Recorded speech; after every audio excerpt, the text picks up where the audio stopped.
Joe, on your right here, down 8 with 5:30 to go. Looks like, the Stars look a little even tired out there with Minster playing them. How were they able to just to pull that out and down the stretch? Yeah, I didn't think we looked tired. I thought, guys had a smile on their face. We were enjoying the moment. I thought for most of the game we were getting really good looks, and we just had to chip away at it, and just continue to execute.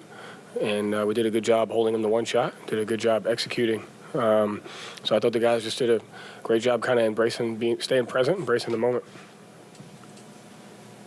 Joe, obviously, none of these games are necessarily easy. A lot of them you were coming back in the final couple of minutes, like you just alluded to. How can that help you guys as you prepare for the finals to have gotten through the series the way you did and pulling a lot of these games out in the final moments? Yeah, I mean, I think the guys did a great job having an understanding that, like, a game is not supposed to go a certain type of way, and you got to find different ways to win. You got to learn to protect leads. You got to learn to come back from deficits. You have to learn to execute in close game situations. You have to communicate adjustments, and you just got to make plays. You got to be tough-minded. So as many different situations as we could put ourselves in heading into this last round, it's important. And, the guys have done a great job just winning games many different ways. And so got good practice executing, and I was got to continue it.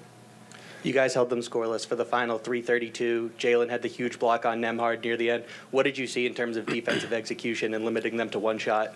Yeah, again, this team is very similar to you guys, where, like, they create a lot of noise, and you have to decipher what's true and, like, what shots you're going to willing to live with and which ones you're going to take away. And so, like, it was really hard throughout the game because I felt like we were making them take tough shots, and the guys just stuck with it and did a great job taking tendencies. Did a good bet, just upped our ball pressure and our individual defense, and we got stops home to a 19-point quarter. Joe, what are those championship stations that Derek talked about, if you're willing to divulge? And is that something you started this year? Does that go back to when you first took over here? Just the details, things that you can't take for granted. Sometimes it's the smallest is getting the ball in bounds, but just try to pick little things that we see on a nightly basis that can impact winning and can affect losing. And we just practice them over and over and over again until they become second nature. They like positioned around different baskets around the gym type thing? Yep. Okay, thank you. Joe, Jaylen Brown, Series MVP. What did you think of him in the last minute with the block and steal, and then just for the entire series? Man, I thought he got good shots the whole game. And he just couldn't get, like, in the first half, he was pushing the pace. He got transition. He got 2 feet in the paint. I thought he was getting great shots the whole game. And I thought he just stayed with it, stayed poised. He's a guy, you can't shake him. He has great, just a short-term memory. If he misses a shot, never affects the next one. And so I just loved his poise, his ability to just attack.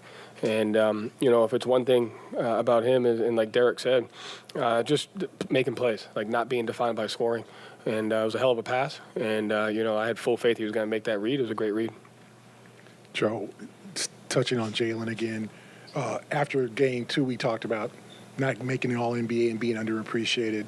But just for him to win this award and just to kind of get some flowers for what he's done, his improvement, his step forward, and the man he's become off the floor as well as on the floor, how does that impact you? What do you, when you deal with him and get to know him and over the last 2 years, how has that relationship formed? Yeah, I mean, I think one of the best gifts, things I have is why I got into coaching is building relationships with guys. And, when I left college to go to the NBA, most people were like hesitant about that because, NBA guys get a negative rap as to being able to build relationships with them. But I felt like there's a lot there. And just getting to know people and their families and what makes them tick and the things that they love off the court and also, like, finding guys that are so passionate about just getting better as players and people, and Jalen is one of those. And so, from the first day I've been here, he's become more just like open-minded towards just growing as a basketball player. See what he's done in the community, and I just really, really value the time that I get to spend with him on and off the court. And he just keeps getting better and better. I'm happy for him. Joe, can we talk about Derek White's resilience for a second? He was 1 for 8 from 3 before he hit that big one at the end. He just finds a way to get it done in the clutch. Yeah, he does, huh? But it's a credit to him. Like, he's another guy where, like, he just got short-term memory. The last shot doesn't bother him. He plays with a sense of joy, a sense of presence.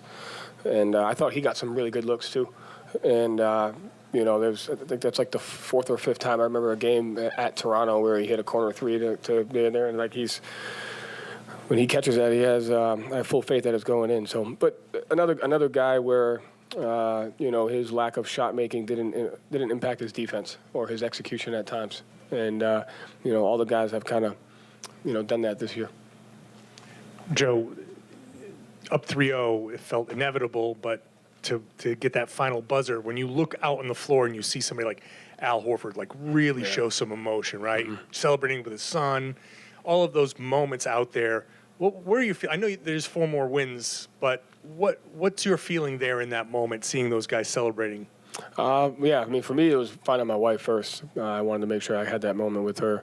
And kind of like Gary said, like you get to know these guys as people, and you start to see how much they really care about doing anything and everything that what it takes to win. And you see how it impacts their families, their marriages, their wives, like all the traveling, everything we do. So just to see them be, vulnerable and open, and just that sense of joy, it's kind of why you do what you do, Joe, you talked earlier in the series about how Jalen is out there with like half the coaching staff at the end of practices working on his reads. Yeah. You were one of those coaches working on that a few years ago, right? What have you seen in his his reaction time, his poise, how he's improved with that, and then just that play to Derek? It's like he almost fumbled it away and he still recovered. Like he's turned those over in the past. So just how is that kind of like a culmination of all the progress he's made as a player? Yeah, credit to him. He has a growth mindset, so he's never afraid to work on a weakness. He's never afraid to go after something that makes him uncomfortable.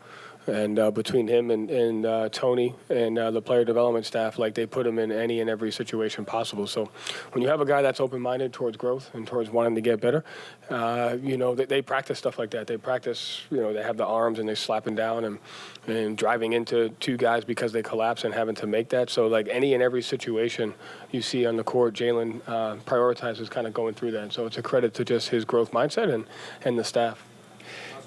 Coach, Al played 35 minutes or more for the 6th time in the last 8 games. What he's doing right now or at any phase of his career, it's pretty mind-blowing to see. Can you characterize just what he means to this squad?